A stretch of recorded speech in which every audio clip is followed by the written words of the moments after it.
Good morning, good afternoon, and good evening, ladies and gentlemen, and dear audience. On behalf of Conflict and Resilience Research Institute Canada, I welcome all of you to the second part of e-seminar jointly hosted by Conflict and Resilience Research Institute Canada and Institute of International Social Studies from University of Rotterdam. As a tradition, before we begin this session, we do treaty acknowledgement. We do hereby acknowledge that Conflict and Resilience Research Institute Canada is located on original lands of Anishinaabe, Cree, Oji-Cree, Dakota, and Dene peoples, and on the homeland of Métis Nation. We respect the treaties that were made on these territories. We acknowledge the harms and mistakes of the past, and we dedicate ourselves to move forward in partnership with indigenous communities in a spirit of reconciliation and collaboration. So with this, ladies and gentlemen and dear audience, let's have a brief introduction of our today's session. We have a brilliant panel of speakers today, and they will be talking on different topics as you will be having more idea from the moderator. And today's moderator is Georges Budagu Makoko, and he will conduct the whole session after I hand over the floor to him. And today, let me introduce our first speaker today, and she is Professor Dr. Thea Hilhorst, and she's from Erasmus University, Rotterdam, and she's an expert in development, in development in areas disaster, conflict, and fragility, and with a special focus on aid-society relations. The impact of humanitarian aid on society and the ways in which people and institutions shape the organization of aid relations. And her research program took place in settings affected by disaster, conflict, and fragility in places like Afghanistan, Angola, Burundi, Democratic Republic of Congo, Ethiopia, the Philippines, Rwanda, South Sudan, and Sri Lanka.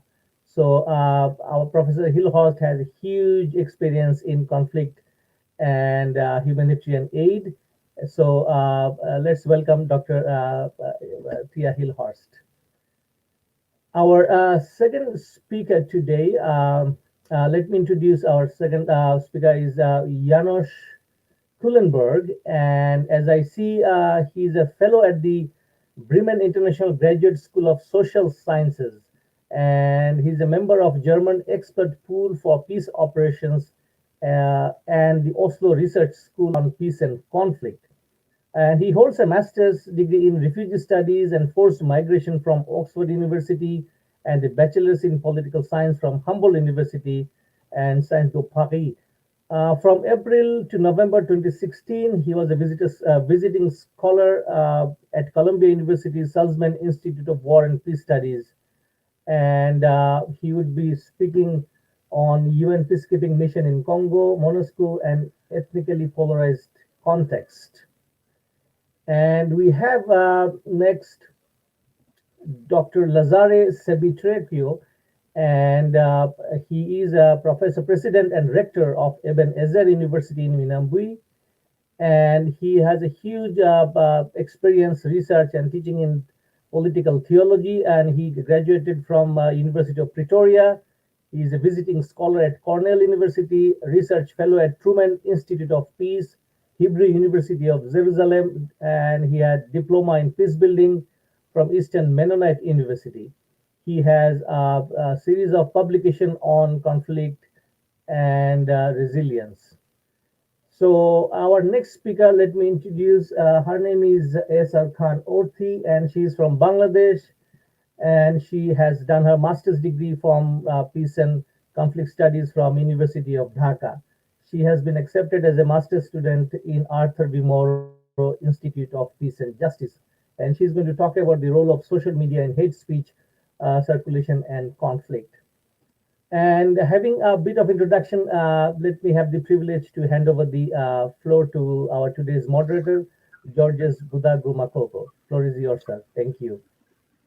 Thank you very much, Dr. Hamidi, for a nice introduction.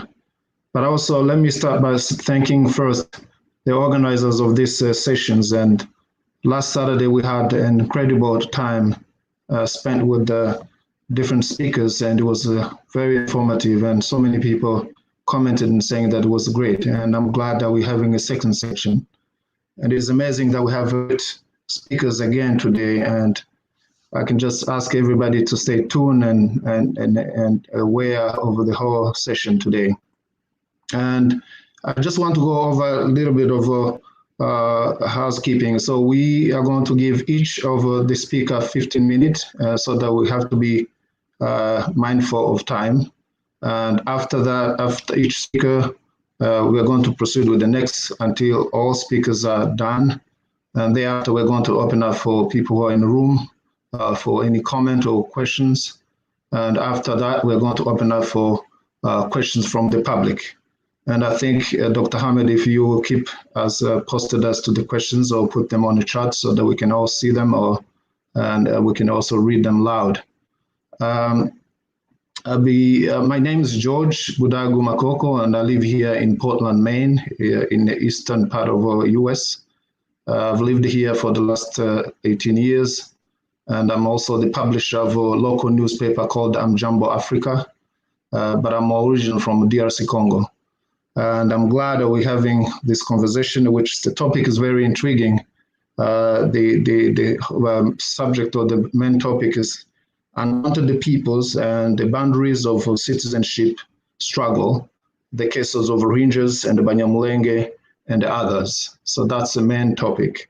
But you all know the subject that each of the speakers is going to share about. And so I'm going to let the first speaker go on and can ask the public to pay attention. If you can mute your microphone so that we don't hear any noises in the background, but also after the speaker, and then we'll open up for the next one. So let me welcome again Professor Thea Host to go on. The floor is yours.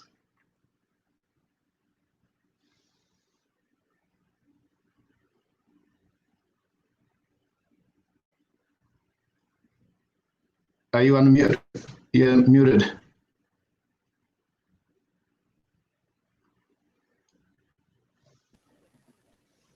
We lost her? I think she is going to log in again. Just give her a couple of seconds, Georges. Okay, yeah. Yeah, I know technology sometimes can, but I'm sure we're going to get her back.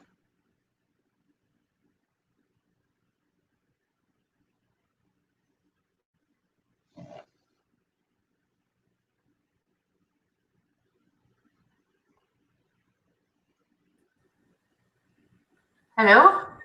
Hello. Welcome back. When I was checking on how I got myself back on the show, I somehow got out of the show. I'm very sorry. It happens. Yeah, thank you so much for giving me the floor. Thank you so much, Delphine, for inviting me for this very important webinar, which is not only important, but it's also saddening for me. If I read everything about the Banyamulenge, I actually feel very, well, sad is the word, and somehow a bit desperate in the sense like, how are you breaking through a situation that is so complicated? And what I like about the seminar is that it draws the parallel with Rohingya. And I read the background paper and I thought it's very well done. There are so many parallels on how a minority, like a despised minority, but who has been part of a country since forever, this is constructed and framed as outsiders, as foreigners, and then prosecuted or kicked out. But of course, the big difference that the Rohingya, at least after they left, they got a lot of attention internationally speaking. Also, Myanmar is quite a focus of attention. There was the Nobel Prize for Peace, which brought a lot of cameras to the country. And I'm afraid that's not even, if you could say, a minor advantage that the Banyamulenge have, because everybody in the world knows about the Rohingya. But who really knows about the Banyamulenge, except that we now try to change that. with this webinar, amongst others. George, maybe because I left the show at this awkward moment. How much time do you want me to speak on? I didn't get that. Sorry, I don't hear. George, unmute. Did you say 5 minutes? 15 minutes, I'm sorry. 15, okay, 15 sorry. minutes. No, okay. Well, as I was introduced, I'm a professor of humanitarian studies. And one of the questions, of course, that is bugging all of us is why are not more humanitarian actors speaking up or at least surfacing the Banyamulenge in Eastern Congo? Because we have seen the reports that even though there were maybe like 10 NGOs until recently trying to do something for the Banyamulenge, on the whole, we could say that both the humanitarian community and MONUSCO is very forgetful about the situation with Banyamulenge, even though it's a very strong situation that would attract, which fits all the criteria of what we would call a humanitarian crisis when you look in terms of destitution, hunger, death, destruction of property. There is a humanitarian crisis, even outside the politics of it. It's definitely humanitarian. People are in great need. I saw the report of Lazar talking about how many families come to the university out of sheer hunger and not knowing what to eat. One of the difficulties with humanitarianism, and I think that is also playing a role here, is that there is an amazing respect for the nation state in the architecture of humanitarianism. And that means that as long as a state is recognized as a sovereign state internationally, the system tends to work through the state, or at least with respecting the state. And that is actually more so now than in the recent past. In recent past, there were some of the humanitarian agencies were much bolder. They would just say, okay, we are not here for the state, we're here for the people. If we need to cross boundaries, we will. Now, what we now see is that, especially in the case of these minorities, like the Rohingya and the Banyamulenge, the difficulty is that many governments today have these authoritarian tendencies where minorities are not considered proper citizens and hence not provided any entitlements that belong to proper citizenship. Whereas humanitarians, even if they try to speak out for those minorities, cannot get very far, or they're just afraid. And that is what we saw in Myanmar just prior to the large exodus of people from the Rohingya populations, that there were so many humanitarian agencies in the country.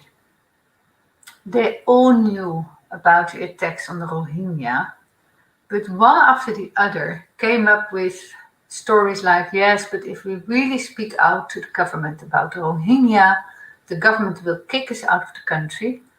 And that goes at the expense of all those other populations that are also vulnerable and in need, and hence not to jeopardize our programs on TBC, on this, on that, on the other. In Myanmar, we stay quiet and calm about the Rohingya.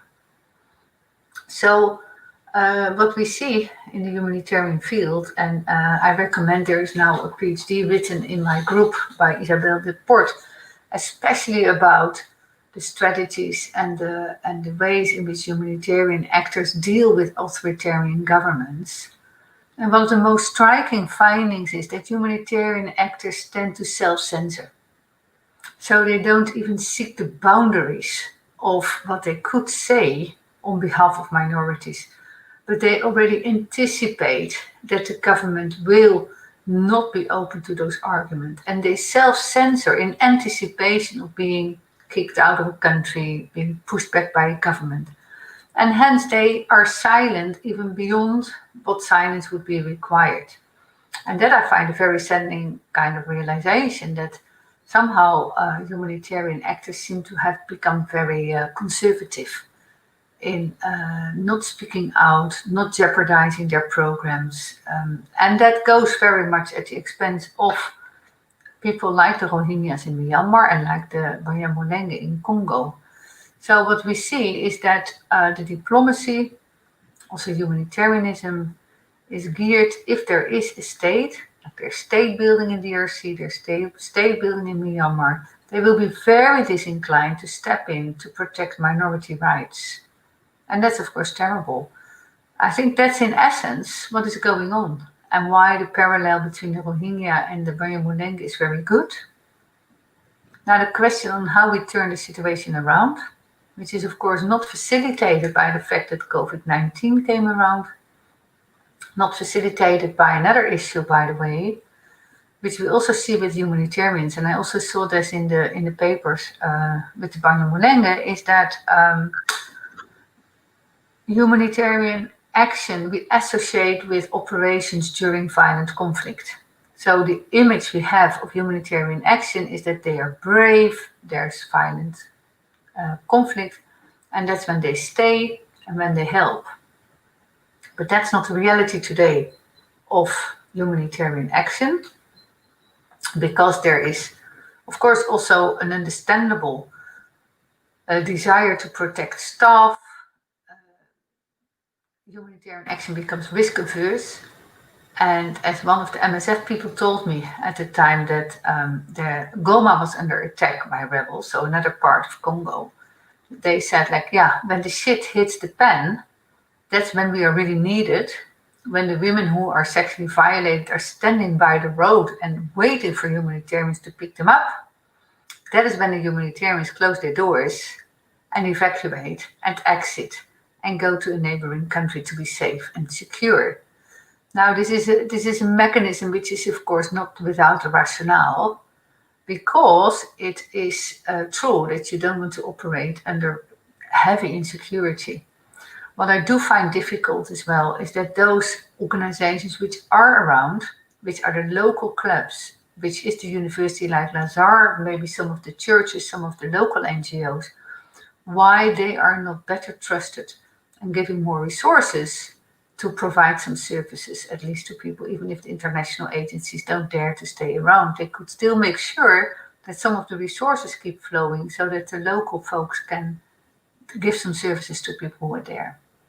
So those two issues, like how do they deal with the state when the state is not recognizing, even violating the rights and entitlements of minorities? And secondly, the humanitarians that are risk averse, the internationals for their own operations, but also don't manage to speak out and make sure that resources go to the local actors who could still provide some assistance.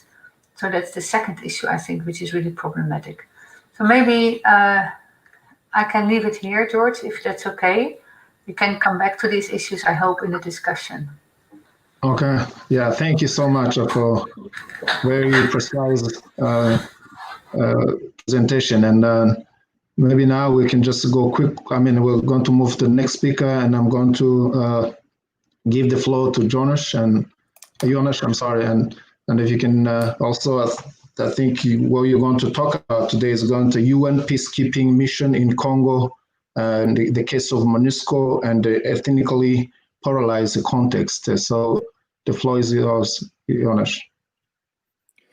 Yeah, hello everyone. I think my main point is that I don't think that regarding this particular conflict, there's any bad intention or purposeful neglect from the UN or the broader international community. So actually, I think it's rather a problem of general capacity and performance that the UN faces regarding the protection of civilians in Congo. And so what I'm going to talk today is, firstly, I'm going to talk about challenges in the protection of civilians in Congo. And then secondly, I'm going to talk about the general capacity and performance issues within MONUSCO. And then finally, I'm going to zoom in on this conflict a little bit. So in regards to challenges regarding the protection of civilians, I think, first of all, it's important to understand that the mandate only came to Congo, or to the peacekeeping mission in Congo, in 2000. And it was made a priority around 2007, 2008.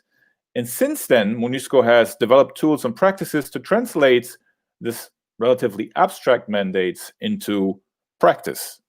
And well, maybe it's important to state that although protection is intuitively appealing, it's not entirely clear what soldiers are supposed to do and how they are able to achieve this. But this mandate exists in Congo, and it has been made a priority of peacekeeping, and peacekeepers have worked at times innovatively on it. However, there are a number of challenges. First of all, as probably most of you are aware, it's a very large country with very bad infrastructure. So if you picture DRC being as big as Western Europe, but you don't really have any functional roads and effectively no railways, that means that administratively and logistically, it's a huge challenge to govern in general and to protect vulnerable population specifically. And then there's many hotspots of violence, right? There's over 200 ethnic groups, and there's many violent conflicts on the local level, but it also interacts with the national and the regional level.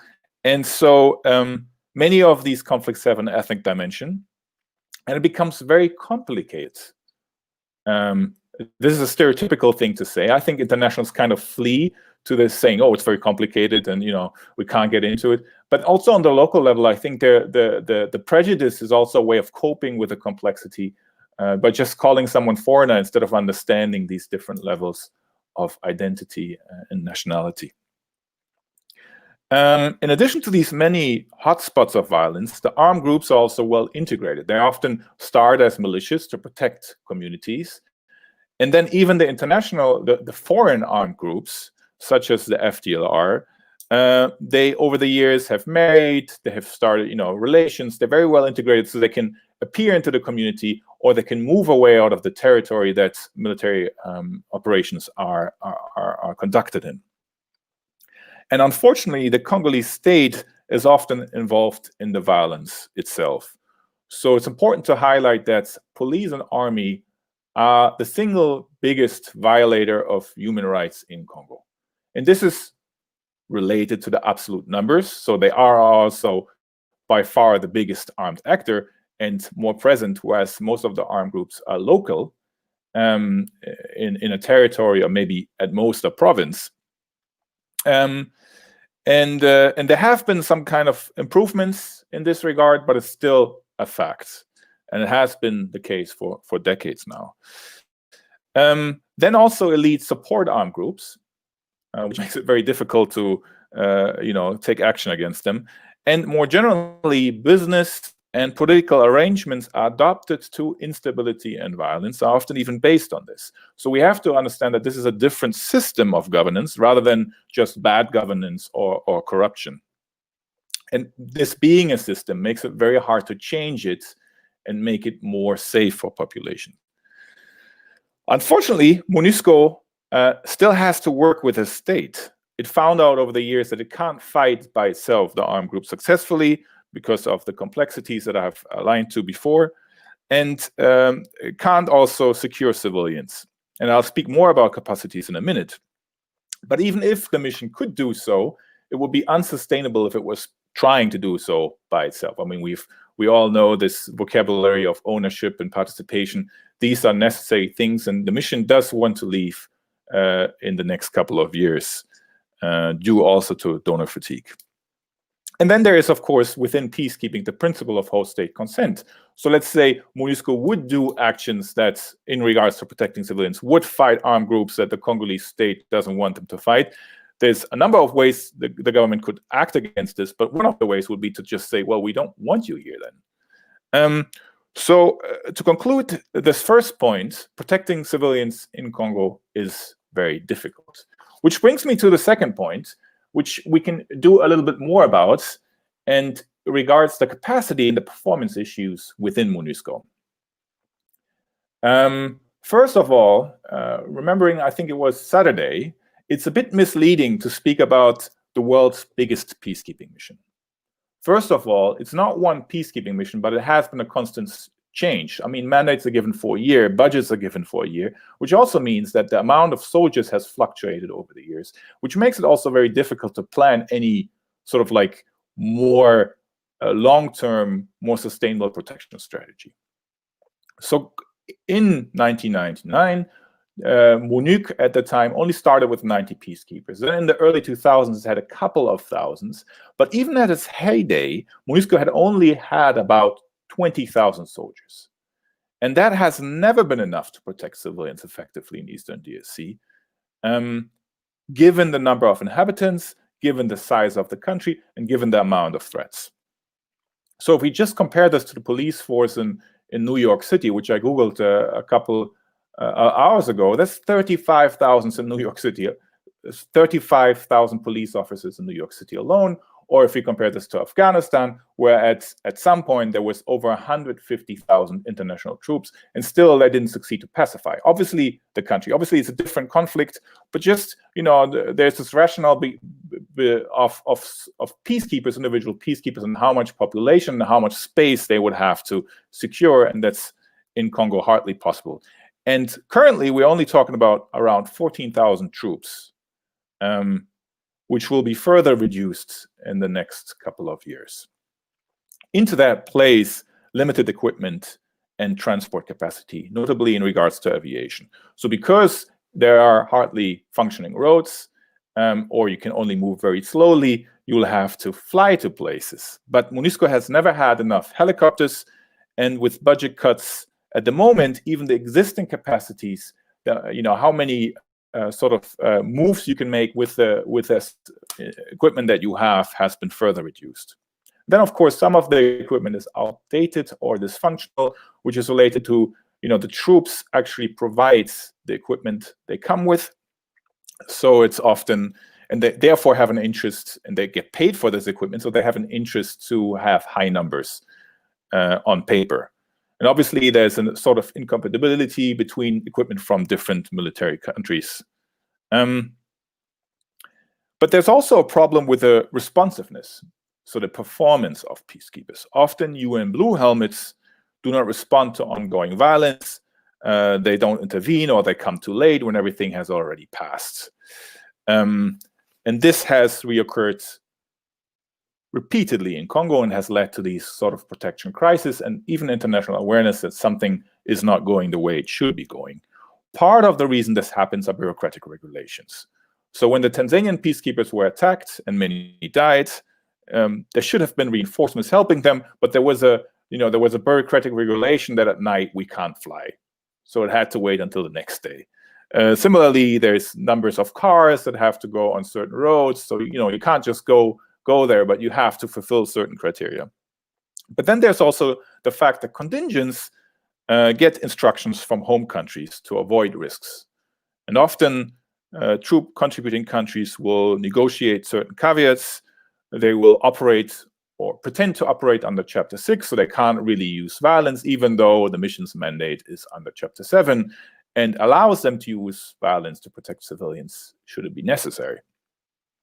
And so Secretary General Antonio Guterres has tried to address these performance and related equipment issues, but MONUSCO still faces problems in this regard because it means constant negotiations with these troop contributing countries who, of course, don't want to change these arrangements.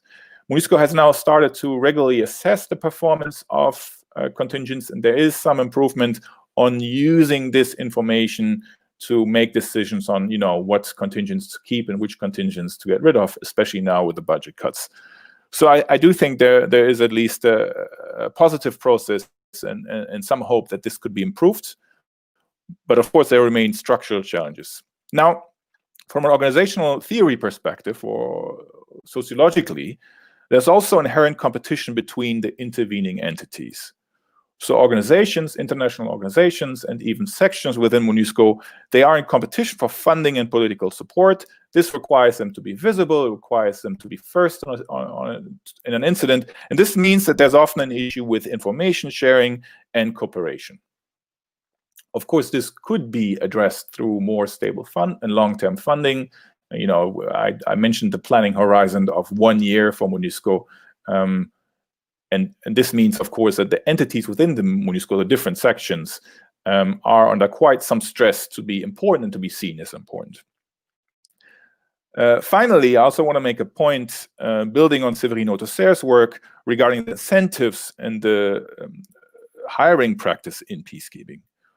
So generally, staff only is there for a couple of months to a maximum of 4 years. And regarding the protection of civilians, a couple of years ago, I met someone who had just been hired for protection-relevant position, protection advisor, and then within a couple of months, she left for New York because there was a better post. And this means that there's very little expertise in the organization, and there's very little consistency. By the time people understand what is going on, they often are already on their way out. As I said, I think there is room for improvements regarding these capacity and performance issues, but at the same time, we have to be aware that right now it's often called a crisis of multilateralism. So there's not a good climate at the UN to get more funding for peacekeeping in Congo. My final points about the specific issues regarding intercommunity violence in Minembwe and MONUSCO's positioning there. I think it's important to restate that it's a remote area in the periphery of DRC that is very difficult to access. So you have to fly and walk to many areas. And keep that in mind, keep the previous point about transportation and limited means in mind.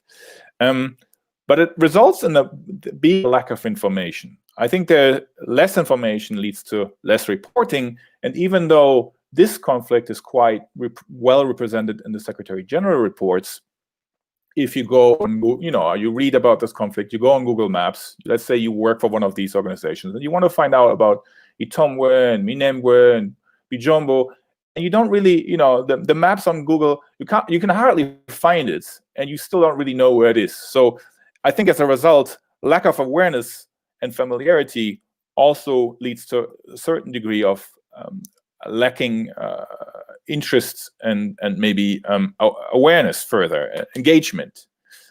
On a more practical level, it also means that alerts are delayed, right? Because you don't really have a good information network. Reporters don't really report about how many casualties. When, if you were close to a main street, a main road, you would get this information much quicker. There would be more reporters, there would be more NGOs. And as Thea had pointed out, humanitarian organizations also tend to avoid, ironically, the areas which are hard to reach or which are dangerous. So if you don't have them there, you also have less information from them. And another factor that plays into this is that it's hard to reach, meaning that troops that want to protect local communities on either side have a slow reaction time. And they have delayed responses. Once they know about something, they'll take forever to get there. And as I have said earlier, often then the violence is already over. And then sadly, we also have to recognize that this is not a priority area for MONUSCO. It's in the periphery. It has a relatively low population density. And it's not economically or strategically important for the stabilization of Congo. So sort of like a doctor in a hospital, the mission does a sort of triage where it decides who to save or who to extend assistance to. And I think, obviously this is not necessarily done consciously, but we have to understand the underlying logic and be aware of it, even though it is quite harsh and unfair at times. So to conclude on this point, I think that's an inherent problem, but awareness raising and advocacy efforts are the way to go here. And I think that this event that we are holding today, and I hope to get into these points that I made today in the discussion, can really help to draw more attention. Thank you very much. Thank you so much, Jonas, for this great presentation. And there's a lot to digest, and we'll reserve time for questions and discussion. But let me just move quickly to Mrs. Othi for the next presentation, and she is going to discuss about the role of social media in hate speech circulation and conflict. So the floor is yours, Mrs. Thank Othi. you, Dr. Ahmed, Georges, and Delphine for giving me the floor. First of all, I wanted to talk about the role of social media in hate speech and hate speech circulation and conflict. So first of all, let me just begin by clarifying what hate speech actually means. Hate speech is like a condition that afflicts certain population, causing them to suffer greatly while others remain unsympathetic and unaware of it. So it gives rise to both psychological and physical harm, sometimes in cases, and affects a variety of communities. And hate speech directly affects its targets. I mean, either by frightening them or offending them, humiliating or denigrating them, either way. This often has the secondary effect of silencing them by means of fear too. There are also some indirect ramifications too, like inciting or pitting members of one group of people and against another, which ignites a future conflict.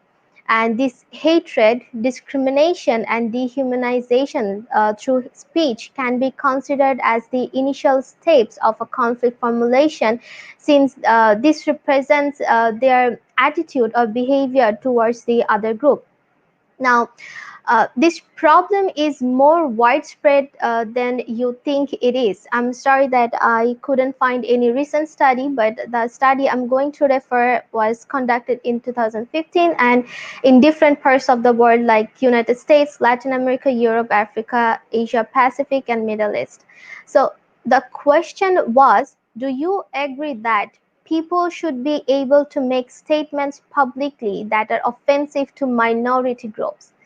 Surprisingly, 67% of the population of that study in United States said yes, and the global median was 35%. I can only imagine that this rate is getting higher with time.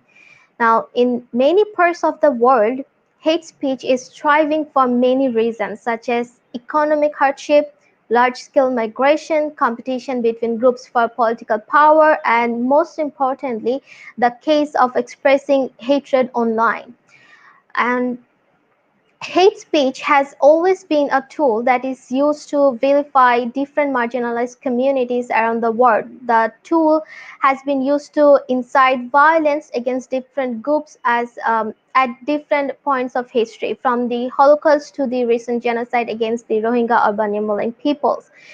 Hate speech is predominantly used to create the public perception that one group of people is causing all the problems that some other group is facing. It is a tool of repression.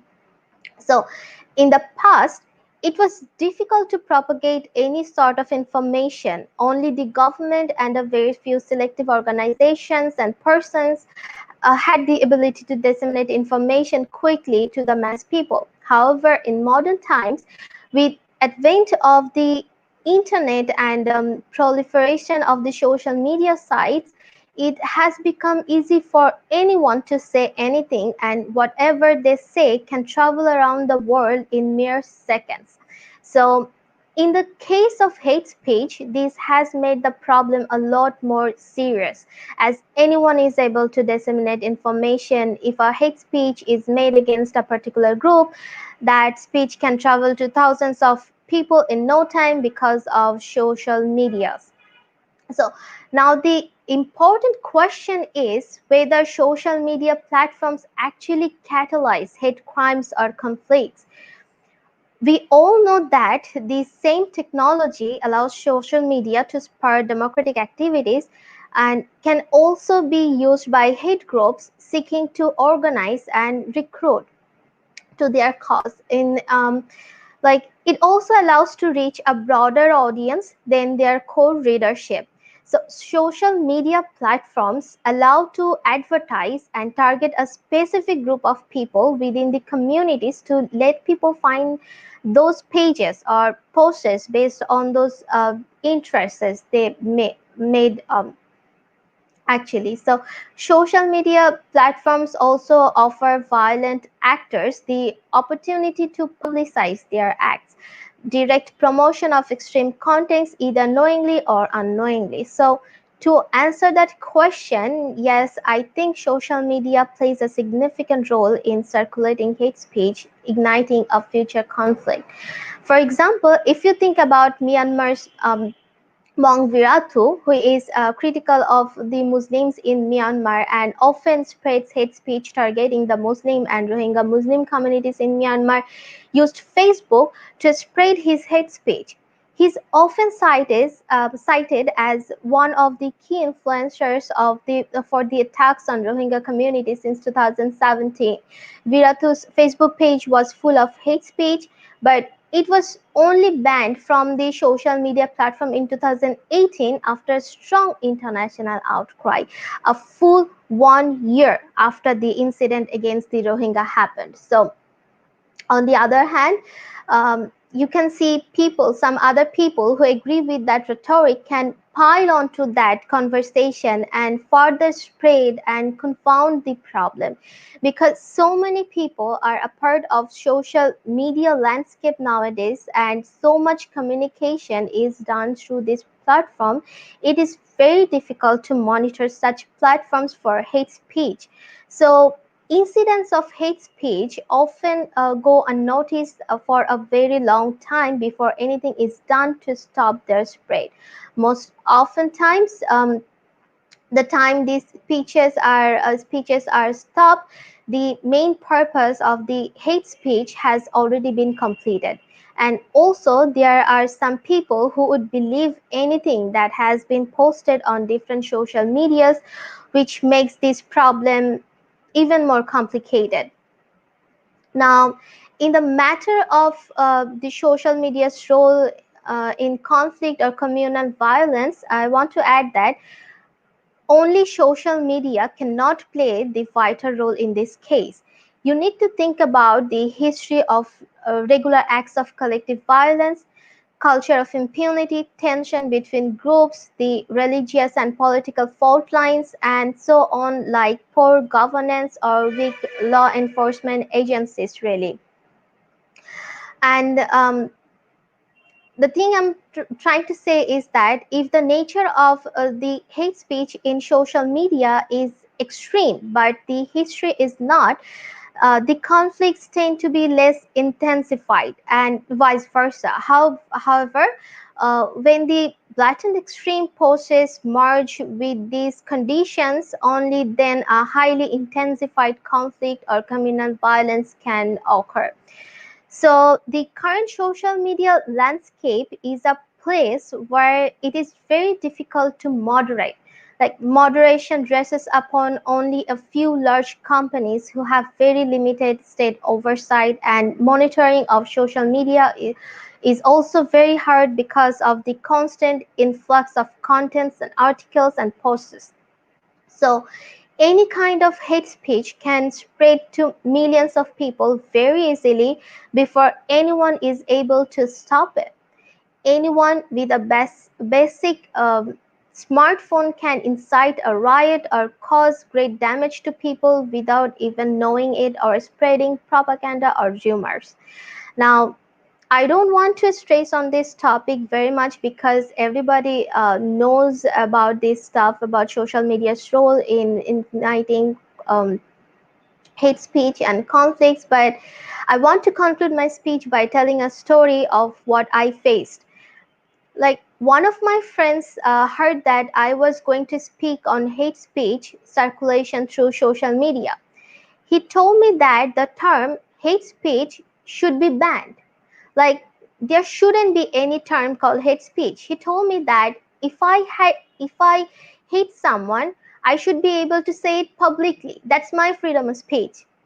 And that's a legit statement. I cannot tell him that don't say that. But I just mumbled about community standards and maintaining rules and regulations, etc., but he was fixated on the fact. So I can imagine that there are people who thinks that spreading hate speech is their freedom of speech. To those people, I just want to say that freedom of speech comes with a certain responsibility. There's a gray area between these two, like the Constitution granting us our freedom of speech doesn't mean I should hurt someone or subjectify the term hate speech. It should be a balancing act of expressing your ideas without causing damage to others. I mean, find your humanity. And with that said, I want to conclude my speech and thank you all. Thank you very much. That's I mean, it's a very complex subject now with the social media. If you look how many, the amount of information that's circulating in a minute, it's you're talking about billions, if not trillions. So it's a very complex system, and you cannot control what is going out. And again, we can all just rely on our humanism in ourselves. And so, without any further ado, I'm going to give it time to our last but not least speaker, Dr. Lazare Sebitereko, who's been going in Minembwe, and he has a lot to share. And today he's going to talk about the challenges around humanitarian assistance in Minembwe. Dr. Lazare, without further ado, the floor is yours.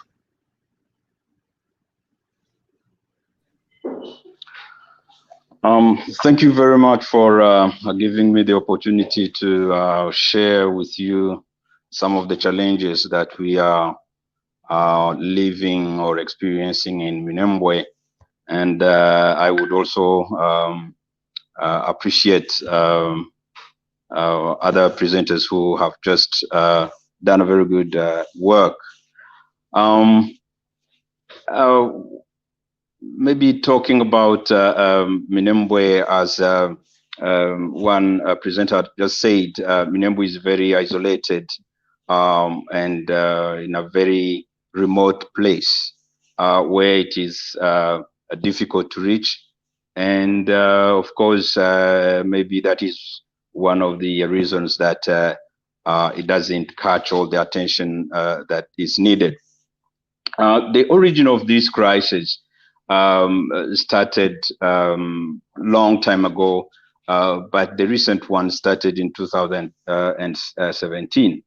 And it started as a local dispute about the leadership of a local entity. And unfortunately, it expanded, and today is now becoming an international crisis. And when it started, we had all the different interventions that came from the local and provincial, even national authorities and MONUSCO. They tried to bring people together, but instead of putting out the fire, the conflict was actually gaining the ground. And this went from one village to many villages, causing so many thousands of people fleeing from one location to the other, to urban areas, to even neighboring countries. And this problem, I would probably say that instead of making more tribal, as it is so much easy to talk, and ethnic, I think it is more political. If it was tribal, definitely it could have found a solution already, but it is more political. And politicians, political interests take cover behind tribes and ethnicity. I would also say that we had a lot of, the proliferation of small arms and political unrest. It was around elections, and also poor security in the country, where you have a multiplication of armed groups locally and even within the region. So you have local armed groups, you have foreign armed groups. And all these find the place where we have a government. Even if we talk of remoteness of these areas, but the government is still there, and the government can be everywhere. And we have lived in this area, even if we used to have problems, conflicts around, but they were always getting a solution. But we had never seen such kind of a problem. the way it is today. And probably the other thing which we can say is the extreme poverty among the active youth with no jobs. The government has never put in place structures, both for rural economic stabilities. And I may blame this to the government, but also to the international community, which is its partner. Whatever they bring in the country, how do they help the government to solve or to solve the problems that can actually bring stability, development, and so on? And that would probably even challenge the presence of MONUSCO, which has been there for the last 20 years. If you look at the budget that have been put into maintaining this mission in the Congo, you look at all the bilateral cooperation of international community with the Congo, if all these funds could have been utilized to put in place local infrastructures, I'm very sure that some of these problems that we are talking today will not be there. But probably, of course, I can say that Congo has been unstable for many years. But is it being helped to solve not only the problems that are, the consequences, but how can we solve the causes of all these consequences or these problems that we are having today? So when you have thousands and millions of youth without jobs, without any means of survival, they use whatever they can, including the arms, and creating all these armed groups around, not necessarily to protect their respective tribes, but basically to survive, for themselves. Because whatever whenever they go and kill, wherever they go and loot, they don't do it and bring to share with their communities. So I think these are some of the challenges that we have now. From 2017 to today, consequences of these conflicts in Minembwe are huge. We have had over 150 attacks that had been perpetrated against the Banyamulenge villages. And over 500 people had been killed so far. More than 317 villages had been also destroyed. And the last one was between 8 and 9 of September, just 2 weeks ago. And we had more than 100 schools either damaged or completely destroyed, and forcing thousands of children out of schools. And we had more than 50 health centers either damaged or completely destroyed. We have more than 250,000 cows looted or killed, and thousands of tons of agricultural produce had been destroyed or looted. And we have over 150,000 people displaced. And today we have villages completely destroyed, and we don't have humanitarian assistance. You have all these thousands of people either being sheltered by other people who haven't been attacked, especially around Minembwe, or you find that you have people who have been displaced so many times. They are displaced from their village and they flee to seek cover and shelter in another village, and that village is also attacked, and they all again become displaced.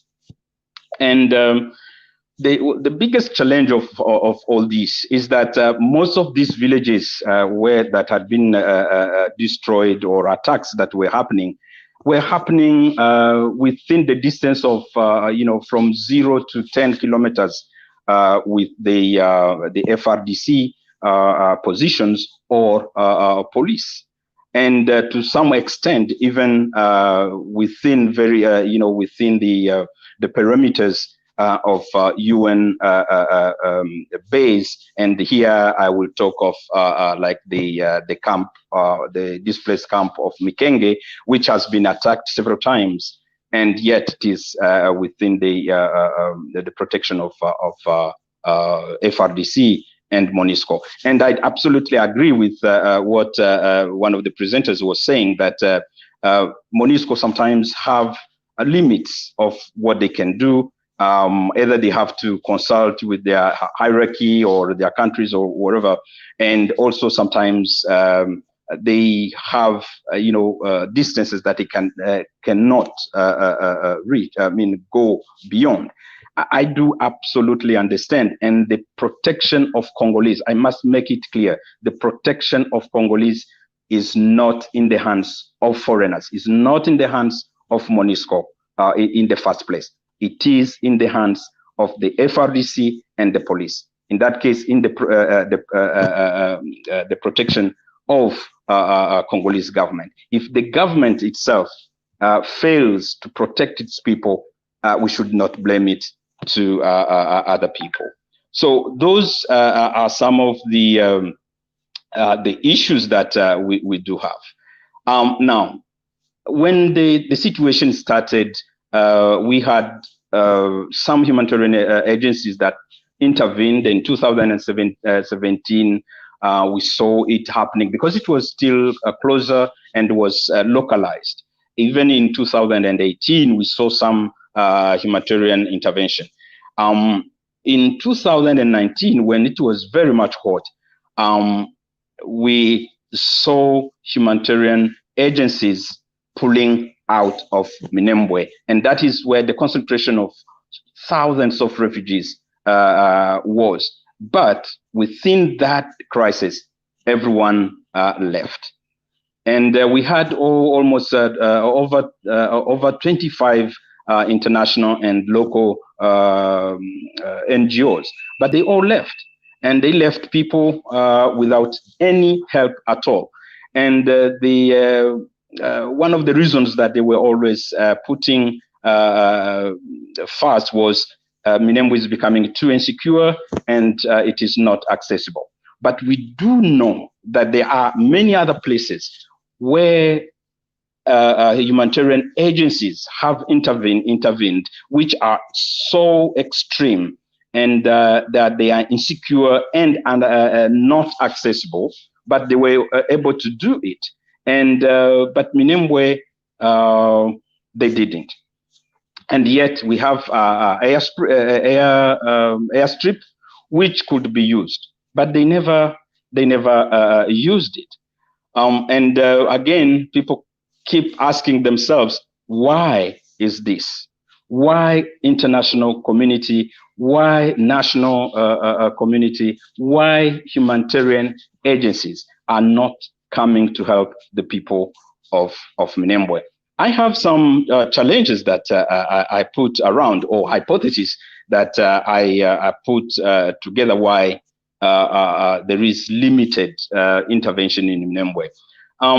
If I looked, I looked at the budget or the funders that were the funds that humanitarian agencies with the government of Congo were looking for only 2020 was $1.8 billion to help at least 8 million people in the Congo. But I don't know whether Minembwe was among the people who were supposed to get this help. Now, one problem that we see is that humanitarian agencies have also been so much cited in corruption. So even if money can be there, but you find that the money is not coming. And I see the report that has been put out by the new humanitarian agency in June 2020, where you find that humanitarian values are highly compromised within this kind of situation. Corruption is also mentioned. Contracts that are valued between 10 to 30% of the budgets that have to be given back, and sexual exploitation has also been part of those of the scandal. Mistrust between communities and humanitarian agencies has also been a problem. And within this context of Congo, and especially with Minembwe, we see political manipulation and the partisan position of humanitarian sector, where agents of humanitarian agencies are also part of the conflict, and they don't want to help that just because they don't want to be part or they hate the communities. We have seen it, we have heard it. And I remember talking to one person, he's from America, and was telling me that there is an organization that gives report that it is actually helping people in Minembwe. It is in Minembwe, and gives the reports of helping people in Minembwe. And yet they have never lived and they have never worked in Minembwe. So you see that there are all these issues that are happening around. Now, within those conflicts that we have, we see that the government has no political will. And if the government doesn't have a political will, there is no way humanitarian organizations that are working under these governments can actually come and help. One of the things that I know is that if I personally, I met the president last year, and we asked him to help people who are in this humanitarian needs. He promised to do it, and a whole year is past, had never done it. The governor of of South Kivu came to Minembwe last year and promised to give humanitarian assistance. It never came up to date. So you wonder who should now, if the government is not coming in the first place. So we see that others can be so much and easily compromised. But there is community resilience that I would like to share with you here. In the absence of the government support, in the absence of humanitarian agencies support, communities themselves work together and help one another. And I wanted to show you one small video, but unfortunately I don't know how to manipulate all these things, but probably I can just show it to you and see how the local people, displaced people in Minembwe, are helping one another. And they were actually doing it for the two last villages that had been completely destroyed in the presence of the army. And they were contributing shelter, they were contributing food, they were contributing clothes, and so on. And the mayor of Minembwe said, look, these are our funders, and these are our humanitarian supporters. So the resilience of the people is that whether the international community, whether the national community knows about Minembwe or they want to help Minembwe, people of Minembwe are not giving up. They continue to do their best until probably one day the attention will come.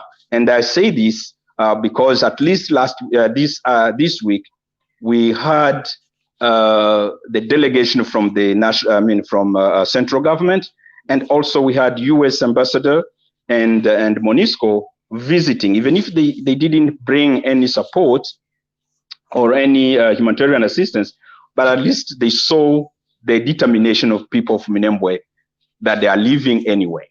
Even if they are living in this difficult situation, they are there. The other thing is that we have airstrip that can be used.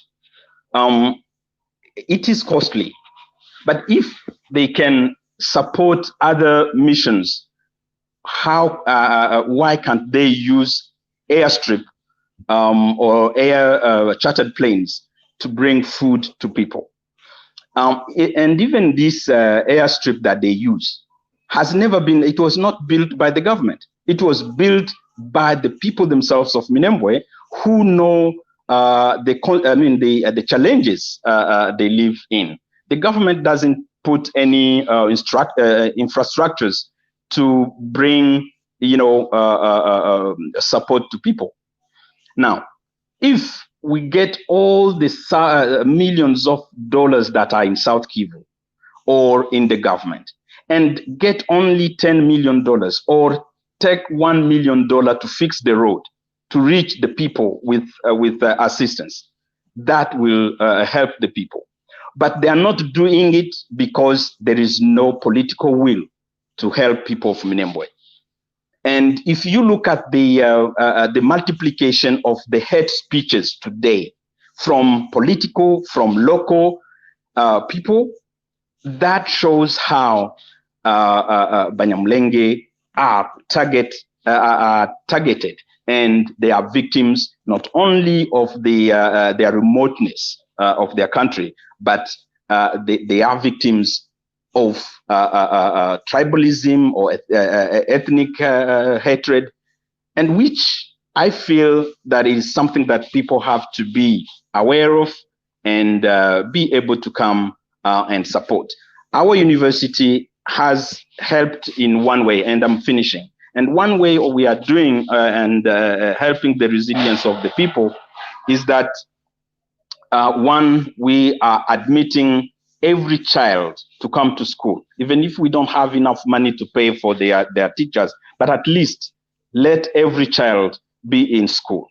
Secondly, we use our agricultural department to help people with seeds and best agricultural practices so that they can at least live by their own. They can produce whatever they can and survive.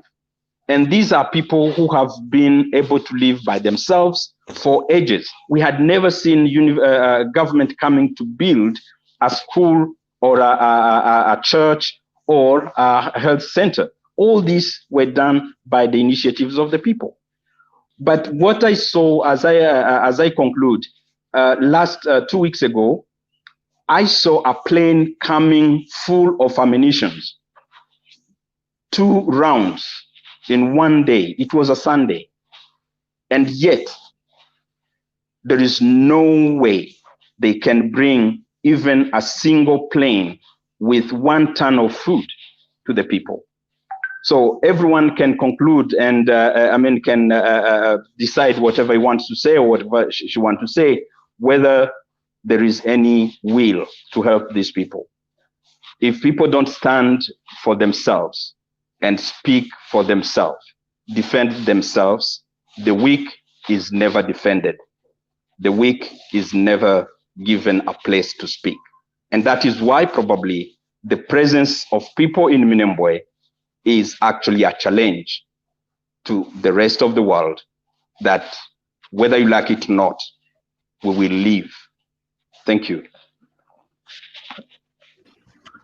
Thank you, Dr. Lazar, for a great presentation. The images and the consequences of the conflict in Minembwe is just unbelievable. And I hope just one thing that we just heard here is awareness is one of the things that we can do, and just to keep raising the awareness. So I'm going to open up for questions for people who are with us here in the room, questions or any comments, and I'm going to give time to each one of you, but also again want to remind you that we have to be mindful of the time, and thereafter we're going to open up for the questions that are just coming from the public. So if Delphin, Dr. Hamid, or Jean-Pierre, any of you or anybody else with a question or comment, let me just give time for anybody. Jean-Pierre, do you want to start if you have any questions? Okay, thank you very much for giving me this this time to ask questions. And first, I go to hate speech. Also, have said, of course, my background, I'm a lawyer, and every country has law to repress there's hate speeches. So, and freedom also of expression is also regulated by every country. But the problem in the case of we are talking here is like in Congo, many of authorities or government officials have the same side or the same feeling with those who proliferate their hate speeches. So to take action against them is a problem, you know. This is something, and maybe it's also the case for the Rohingya. This is like in our countries where this takes place, but also in the developing countries. I live in Belgium. I saw such kind of speeches also, and people like in these countries, they are not like aware how these hate speeches influence conflicts in their home countries, and sometimes they don't care about that, so they leave it. So these are hate speeches for those people, and they are like that. There is some kind of negligence of that, so which means that really some advocacy campaigns needs to be taken even inside of our countries, and where there's people proliferate, there's hate speeches in diaspora behave. I have also a question for Dr. Lazar. How can you like interpret this silence, you know, of the international community vis-a-vis the crisis of Minembwe? You talked about Congo. Of course, Congo is somehow a stakeholder in that conflict, but like the silence of the international community, they don't like talk about it like much. You know, last time I was in Brussels, there was like a campaign for someone who was threatened in DRC, and it became like a campaign of the whole world. But in Minembwe, people talk, but the international community is not like aware about what's going there. So how can you interpret this silence vis-a-vis this situation in Minembwe from the international community at least? MONUSCO, of course, they have their mandate, and technically they are there to support the government to reach their mission. And when I was following the expose of our presenter, sometimes he mentioned that Minembwe is not like a strategic area where like MONUSCO could like deploy much efforts to protect people. But the history in the past, you will see like the case of Dutch soldier in Srebrenica.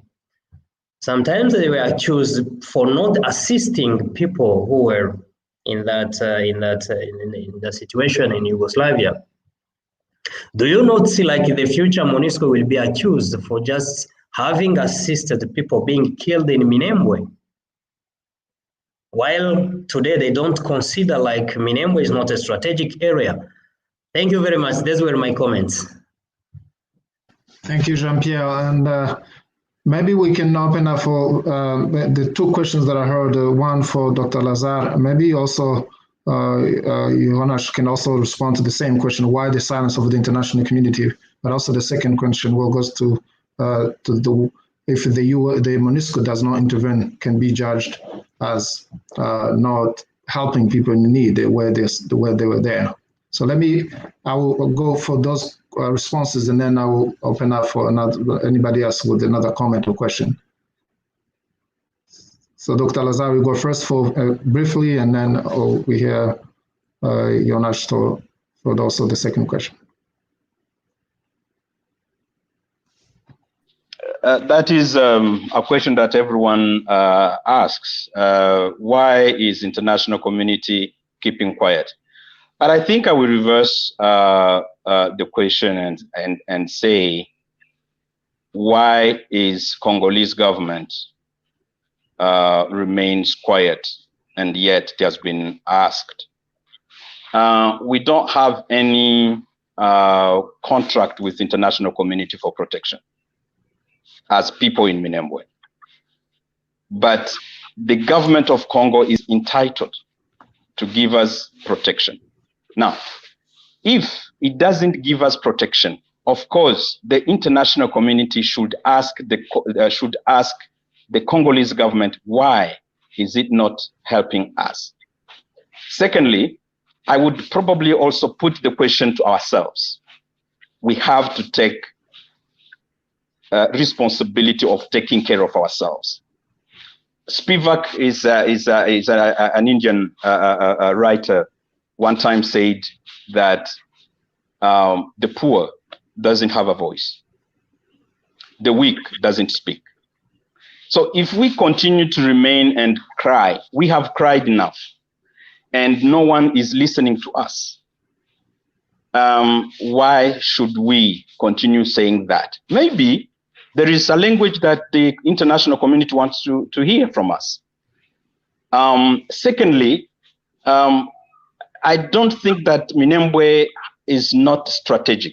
Minembwe is strategic, and economically is very strategic. We are the only cattle grazers in the region. We are the biggest. In terms of economy, for South Kivu and for other regions around us, Maniema, Katanga, and Tanganyika, Kasai, we do bring our cows. And I'm not talking of South Kivu, I'm not talking of even neighboring countries. I'm only talking just around us. They get supplies of meat from our cows. So economically, it is strategic. And for us, actually, we say there is a plan to evict Banyamulenge from Minembwe. Because the way they have been doing it, systematically from one village to the other.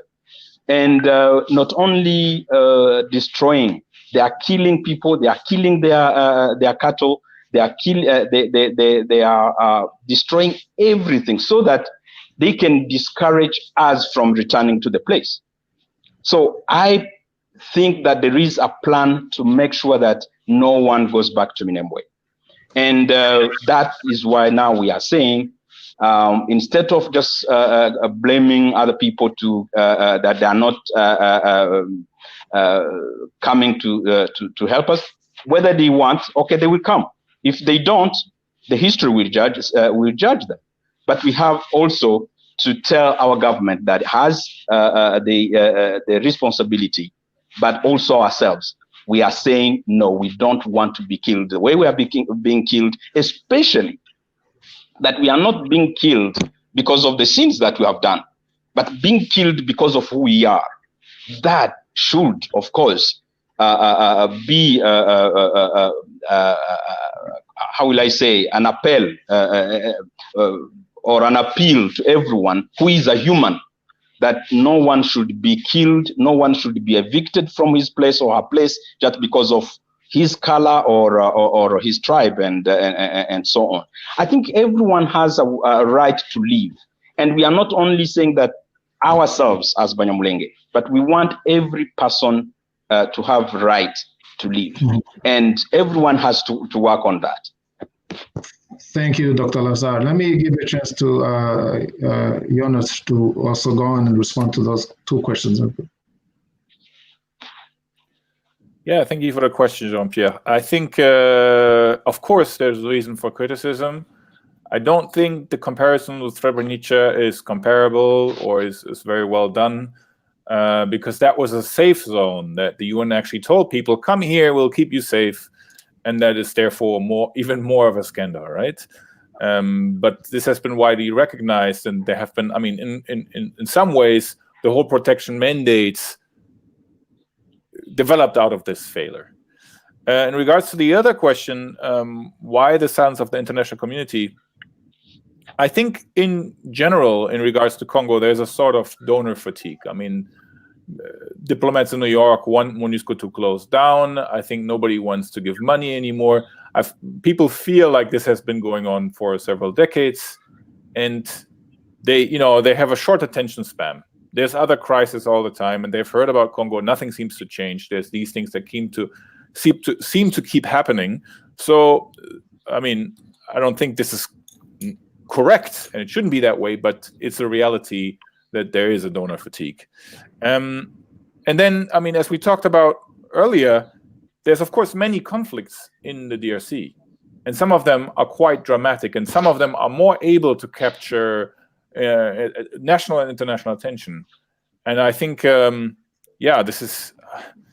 It's the same point, sort of like internationally and on the national level of the attention of the economy of attention in a way, right? And so acknowledging these points, I also think that, I mean, as I said, I regularly read the Secretary General reports, which right now come out like for the year. And this conflict is always mentioned, so it's not that others are mentioned and this one is not. I do think that has come to the attention of the UN and of the international organizations. So what they do, of course, is another question. And even if they do something, as Dr. Lazar has highlighted earlier, MONUSCO did come to Minembwe. And they did, civil affairs came and did conflict mediation and so on. But ultimately, the situation still escalated. There have been temporary deployments, but these have not been able to protect the population, right? So, so I think it's also a relative silence. And it's a question of what we compare. Very good. So the discussion that we had last Saturday, it was all based on... Can I add something about Srebrenica he said? So, Jean-Pierre, let me... so what I was saying, last Saturday, all discussion was around the genocide. So, Jonas, do you also view the situation of the Banyamulenge as an ongoing genocide? Based on all the facts that you have?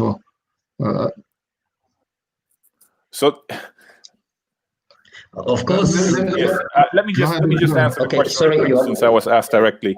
This is not my area of expertise, so I would be careful because there's so much actual discussion about what, when you reach that threshold. I would be much more comfortable with what Dr. Lazar has said, that it's obvious that there's efforts to discriminating. It's not just discrimination, but there's this discriminated effort to fight and chase away a population because of its perceived or real identity. Okay, so I don't know, Jean-Pierre, quickly if you had any comment, very briefly, and then we'll give a chance to other people because I know they also have some to say. Thank you very much. For the question he has just respond now. So there is a pattern in destroying these villages, that they destroy, they kill, and they take cows, is to destroy people and their belonging. So which means that there is a plan in doing things. So legally, it tells something to some people who are just watching the situation. So some people, because of who they are, and they have some systematic things in conducting what they are doing. So legally speaking, there is a qualification for that. So, but leave this to lawyers. But the MONUSCO, his area of intervention, where they are, like in Mikenke, people were just living near the camp and they were attacked. So there are also like their area of intervention where they are and where people are, and they are deployed there to protect people. So the situation is not like the same in Srebrenica, but there is some similarities. So let us also, again, in the future, see what will happen. So thank you very much. Can I say one thing just in regards to Microsoft, Josh? Just in regards, Dr. Lazar also talked about this, attacks on populations that are very close to MONUSCO bases. Can I just, yes, thank you. Go ahead. So this is, of course, a reoccurring problems in the last 20 years. And it is, of course, a serious issue. And these kind of events where massacres especially have happened close to MONUSCO bases, and then they didn't intervene, they are very scandalous and have caused at least a little bit of a reaction. I think the problem here is from an analyst perspective is, of course, okay, how many soldiers do you have in that camp, right?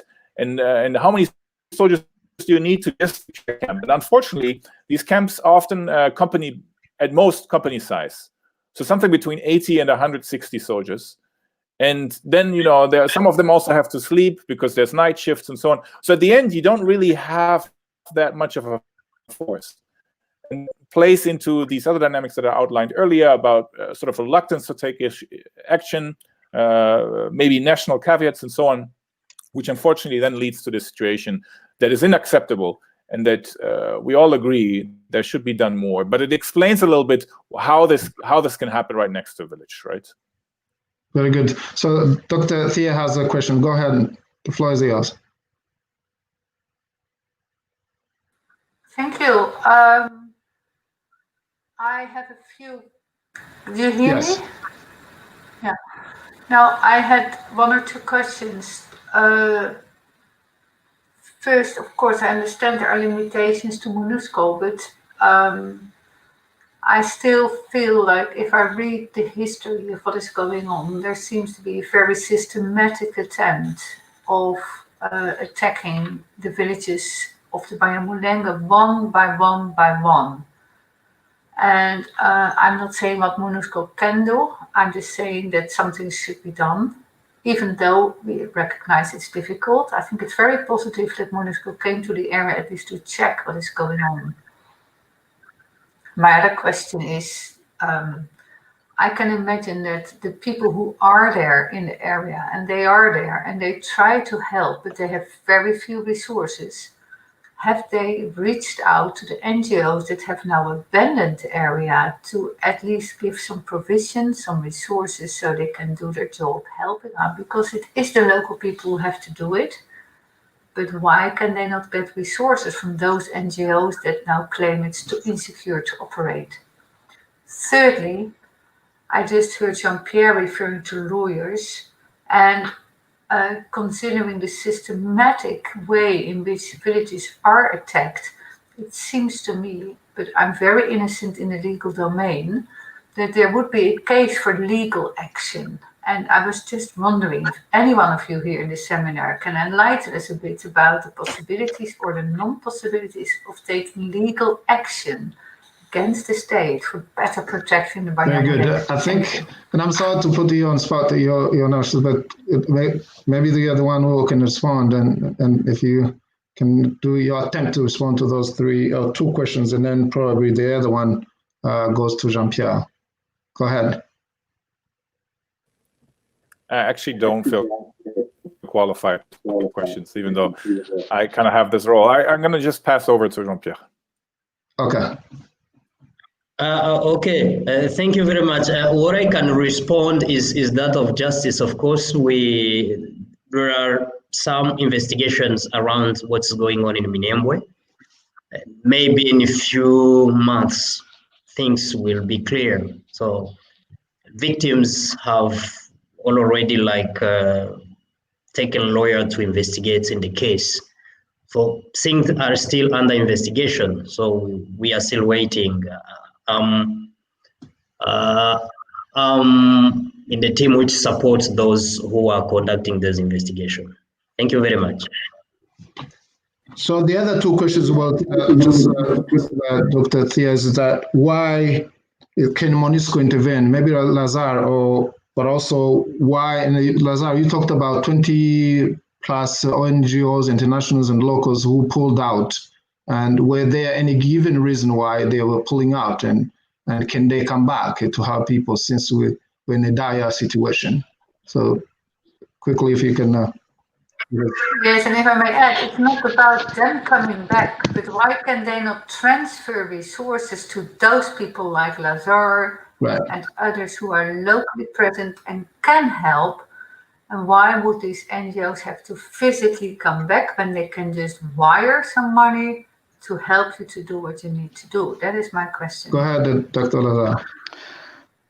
Yes, thank you very much. That's a very good and interesting question. I remember early this year, I went and visited various organizations, humanitarian organizations, including UN agencies in Uvira. And one person told me, I don't want to mention the organization itself, and said, we have money for Minembwe, but we don't know how to go about it. We can't reach, we don't have access to Minembwe. I said, I live in Minembwe, I work in Minembwe, I'm actually supporting Minembwe. I wish I could show you all the activities that we do. And he said, I told him, why can't you give us that money? Then we will do it. And he said, no, you are not our partner. So again, the complicity and the humanitarian values that are always compromised, I think that is also one of the cases. When I'm talking that these humanitarian agents, they may not be from wherever they come from, but the local sentiments against Banyamulenge is growing so much and affecting even this sector. So people don't want to come to help, not because there is no money. The money is there, but they can't come to Minembwe. Secondly, we ask them, now, if there is no access, why don't you take $1 million? Because he was telling us they have $4 million. I said, why don't you take $1 million and fix the road? And he said, that is not in our area of priorities. Okay, now, if you can't use the road, you can't fix the road, use the airstrip is there, you can fly food there. And he said it is too expensive. So you see that there is no will at all. And I think this question also should be taken to the donors themselves, who are giving the money to organizations that are in places that are comfortable and can't go to where needs are. I was in Kinshasa last year. I met one ambassador, and this ambassador told us, we were two of us, and he said, you know, we have just given $10 million to help in South Kivu. And he told us the list of organizations that are benefited this money. And none of them wanted to go in Minembwe. And some were saying it's not in the area of in our zone of intervention. And actually, we were with one person who was their partner, but they said, no, we are not going to Minembwe. So you see that there is that problem that is being transferred from local politics to even affecting or infecting the humanitarian sector. Very good. So, Dr. Lazarus, do you know, we talked about, I think in the presentation, they mentioned about 200 or more other spots in Congo that are having conflict right now. Do you have any information that those other areas that have conflict, they get humanitarian assistance except in Minembwe? Of course, I know that there are crises everywhere, but there is only one specific. Minembwe is specific. We are not being killed because we have problems of whatever. We are having problem because of who we are. We are not having, it's not a general problem. You can even see the hate, speeches that are going on from civil society to political. You can also see the way people are talking even today. The government has given a commune, and they have gone to give it officially. But you read the media of Congo and see how hatred, and I mean hate speeches and hatred is being expressed in the media, that shows that international community should actually be attentive on this. Otherwise, there is another genocide that will come. Very good. And I'll leave it, Janos has a comment and also a question. So if you can go ahead. Yeah. So the money and how, am I on? Oh, yeah. Yes. Just in regards to I'm sorry. In an ideal world, when I was mute. In an ideal world, of course, humanitarian organizations, if they feel like they cannot work somewhere, like in Myanmar, where it's too insecure for them, they would somehow give the means and somebody else work with local organizations.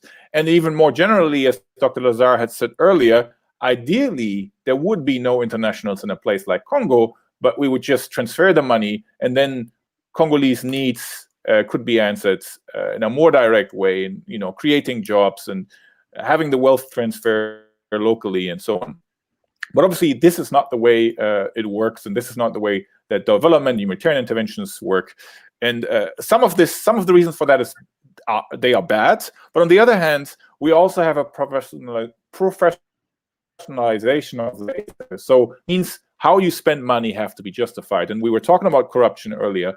And so you don't just hand money to people that you don't know or to organizations that you have no experience with. And you don't hand a lot of money to them. When I did this kind of work, I would start maybe a project with a couple of €1,000 before it would go above that, right? I would never give 10,000s or 100,000s or millions of euros to people that I haven't worked with, because afterwards that can be that can be problematic. And there's also an issue of conflict, right? This is not, if you don't know the actors, and if you don't know these local organizations and you give them money, then you are violating do no harm principles, and you could very well finance into armed groups that are also active. Which brings me to my question. We are discussing this in a bit of a one-sided way, one might say. I'm actually not an expert, so I'm asking the question, is there not also Banyamulenge self-protection militias and armed groups who are accused by other communities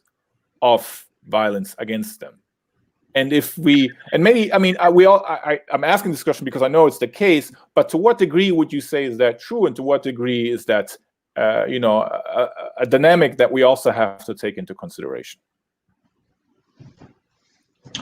Yes, I think that's a good question. And maybe Dr. Lazar, we probably, since you're on ground and you have some background over the whole conflict, you can go ahead. I'll give you time. And I know, I just heard from Dr. Hamid that we have so many questions from the public, and we've got to give them a chance. So, and we just let's move quickly. But this is a very wonderful conversation. I'm glad we're having this, all those questions. So Dr. Lazar, go ahead.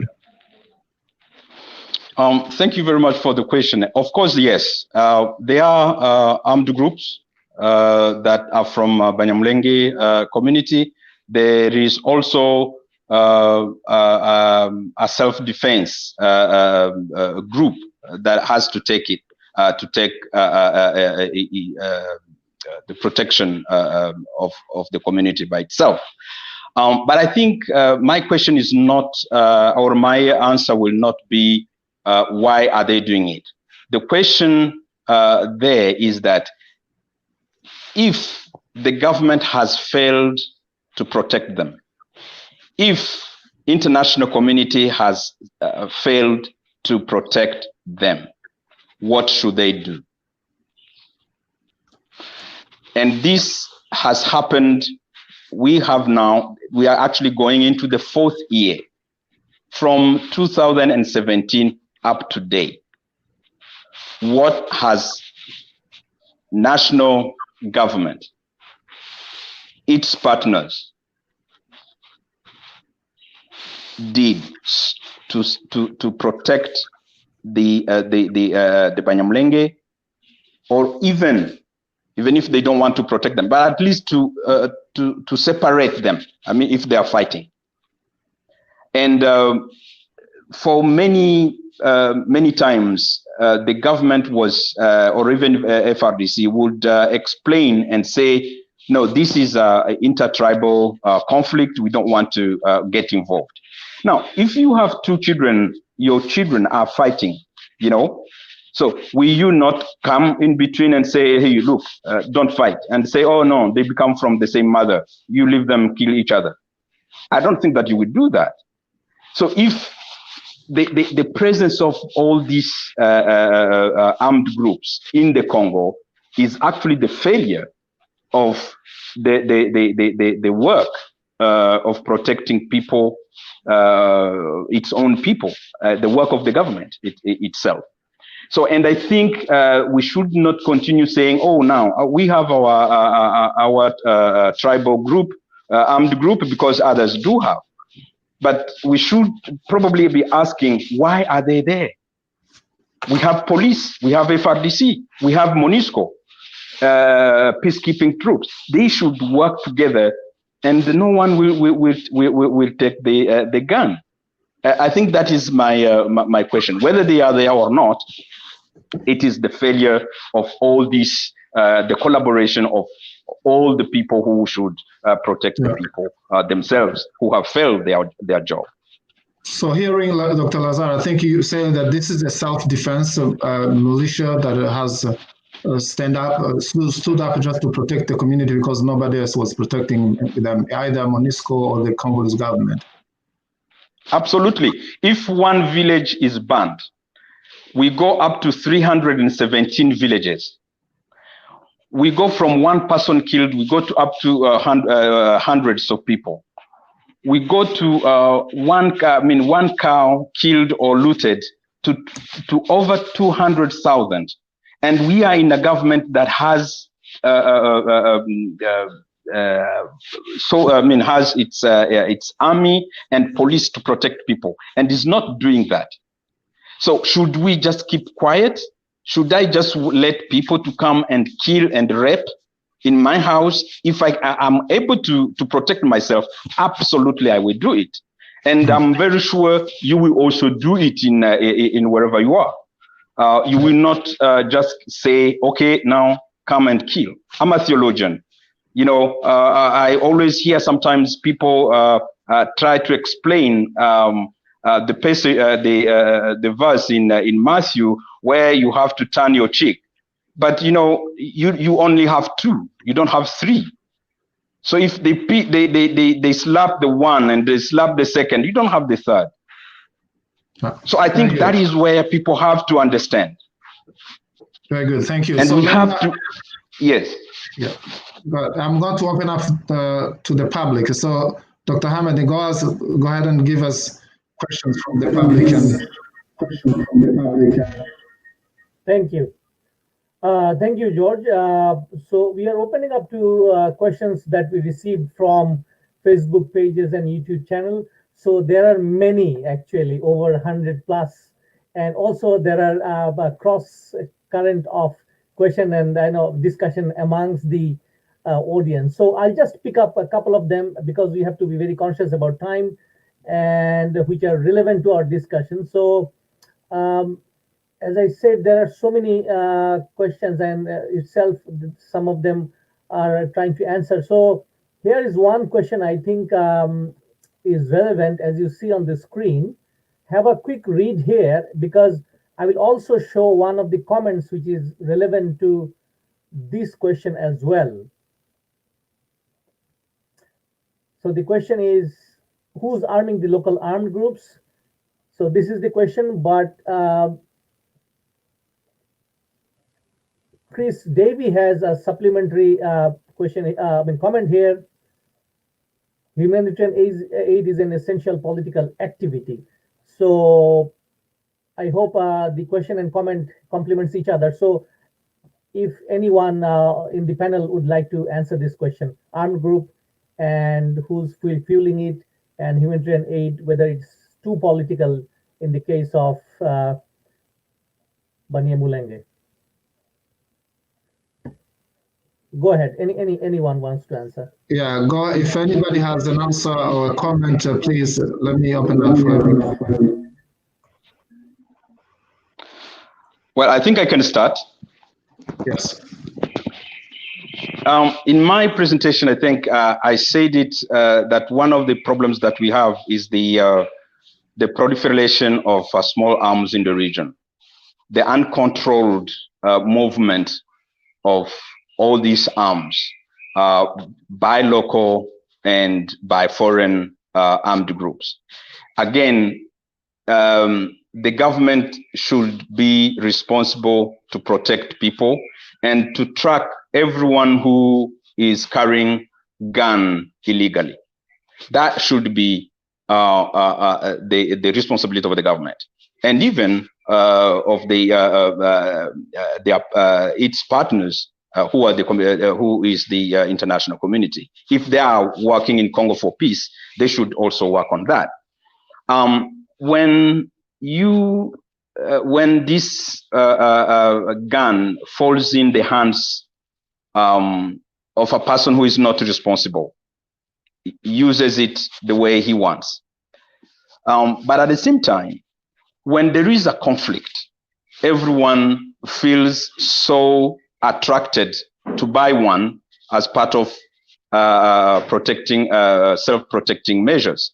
So I don't think that there is any how do you say, there is no any izin of arms. How do you say the izin? Nowhere they fabricate this gun. Yes, nowhere in the Congo, nowhere even in at least in the 2 countries that we are, or 4 or 5 countries that we are together. So the way they move from one place to the other, no one can tell. And this again is a consequence of all the conflicts that have been in this region, not only in the Congo, but in Burundi, in Rwanda, in Uganda, for many years. And all these guns had never been destroyed. So they can move from one country to the other, and without any control. And I think that is, again, to me, a responsibility not only of one government, but of many governments, if they are looking for a lasting solution to these regions. So today, if I feel like my cow is being threatened, my house is being threatened,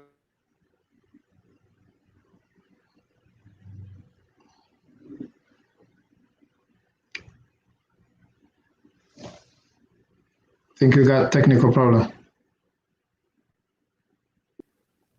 So we'll wait if Dr. Lazare can rejoin. In the meantime, let's see another question, and I think it's quite relevant. The very first.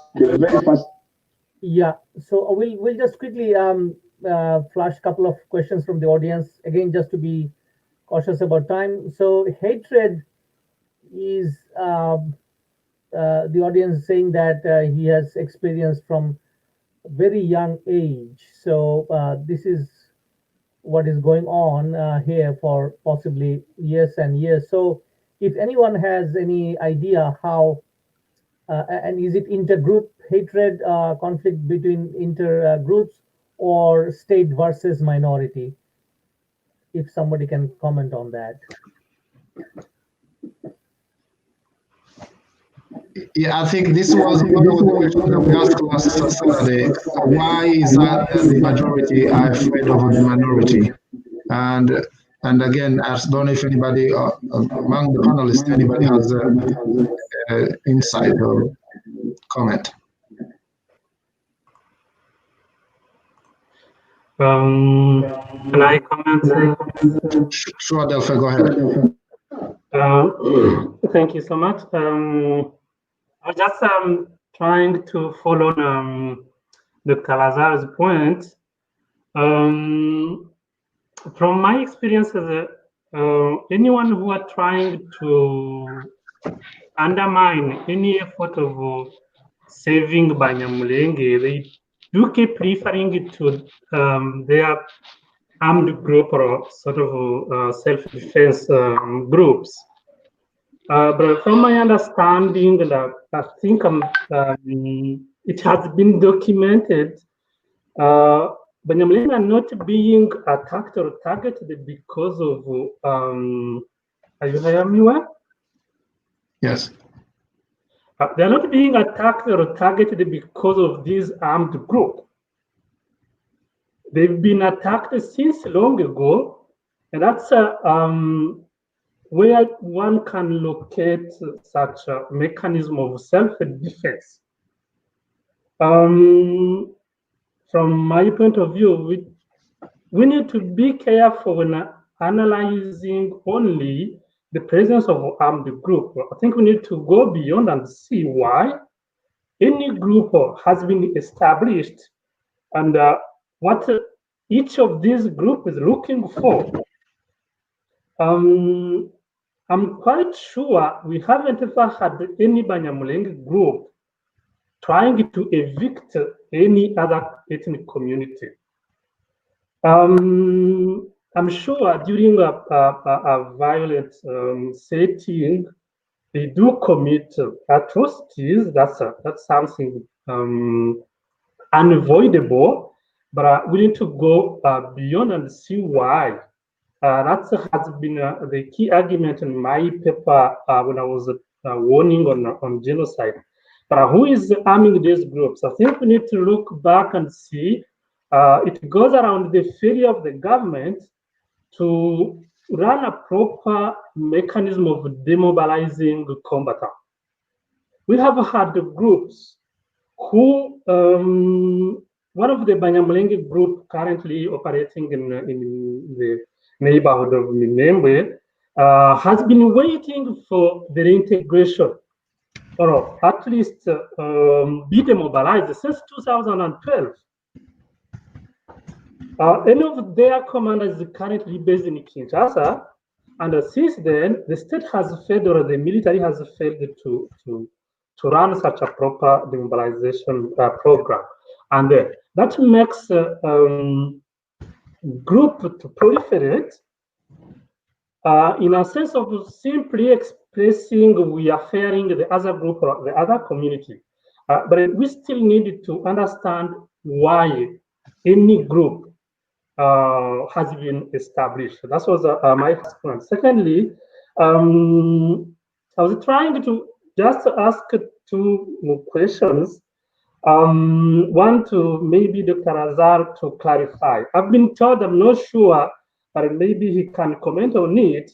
Some of the humanitarian agencies have been working and supporting people within the neighborhood of Minembwe, let's say Mutambara, Fizi, Kilembwe, and in the region. Is that true? Have you had any evidence of that? But also, I was wondering, what happens when the UN peacekeeping mission, hope Janos could elaborate on it, what happens when the UN peacekeeping mission is collaborating with the national army, while the national army behaves or sometimes operates as a belligerent? Maybe the last one to Professor Tea. Thanks you for coming, Professor Tea. Do you think is there any organization, any strong organization, UN-based, to whom we can talk to and explain that in Minembwe we have a sort of discrimination coming from the humanitarian agency? Thank you. Very good. So let's go quickly. So we are about to conclude and just give a chance to people to make a last answer to the questions or comments, and then we're going to conclude because we have also the next session coming up. Dr. Hamid is going to make the announcement. So this is not the end of the conversation. It's going to continue on. Thank you. So we'll take the last question and comments, and I would couple up with the observations from the audience as well. So here is the general question, and there are a lot of comments made on focusing on Minembwe particularly. So let's say the question is like this, why it is narrowed down to Minembwe? And let me also show a couple of comments pertinent to this.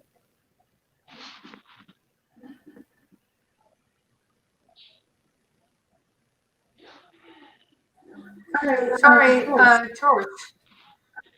I can unfortunately not respond to this question, but if I may come in briefly just to respond to the question of Delphine, and also to sort of say goodbye to you, because I think I have to move to a next assignment and I cannot stay for much longer, even though I encourage you to continue with the discussion. Delphine, it's a very interesting question whether or not there is a space where you can complain about the UN and about the humanitarian agencies. I think in part it might be the Secretary General of the UN or to OCHA, or perhaps you could also see whether the Core Humanitarian Standard Alliance can do something for you. Because there is a lack of accountability, as you could argue. I'm happy to talk with you outside of the seminar. Thank you so much for being here. And I'm very sorry I have to leave a bit early, but I'm very much afraid I have to go. Yeah. Excellent. Take care. Take care. Thank you, Dr. T. Thank you. So I think we are about to conclude, and I know that all the burning questions are coming up from the public and the comments and all that, but yet we know that we have to do other things. So since one of the panelists has already gone, that shows that we've probably gone above the limit. So let me conclude here, and I'm going to give the floor to Dr. Hamid to give the last announcement. But let me say the last word. I just thank you, and I'm glad we're having this conversation. And I believe that the awareness is the first step toward the finding solutions. And all these comments and discussions and questions that have been made here are going to be live on YouTube, and you can view them after the fact. And again, I thank for all the organizer, Delphine and Dr. Hamid, and all the panelists, Mrs. Othi and Janusz and also Lazar. Thank you so much. And I'll give the last word to Dr. Hamid to make an announcement. And thank you so much. Thank you so much. Thank you, George, for moderating the panel.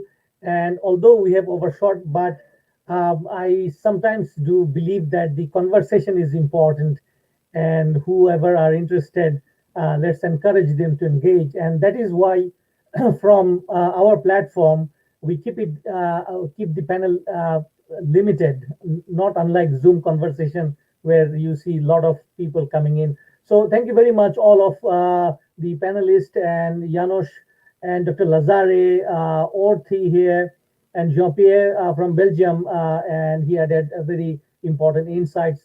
So ladies and gentlemen, and dear audience, those who have tuned in and you were with us for last 2 hours and over, you have all these discussions in our social media feed. So if you go there, you will come across, and you are always welcome to join with us onto the third session, which is going to be aired on 10th of October, same time, from the same platform, and you will watch the streaming on the same social media platform. So please join us, and the questions that we couldn't answer you today because of the paucity of the time, we promise we'll attempt to answer those in the next session from the panelists. And you have Delphine Nathanyama, Georges Budagu Makoko with us as well, and possibly Dr. Lazare would be able to join.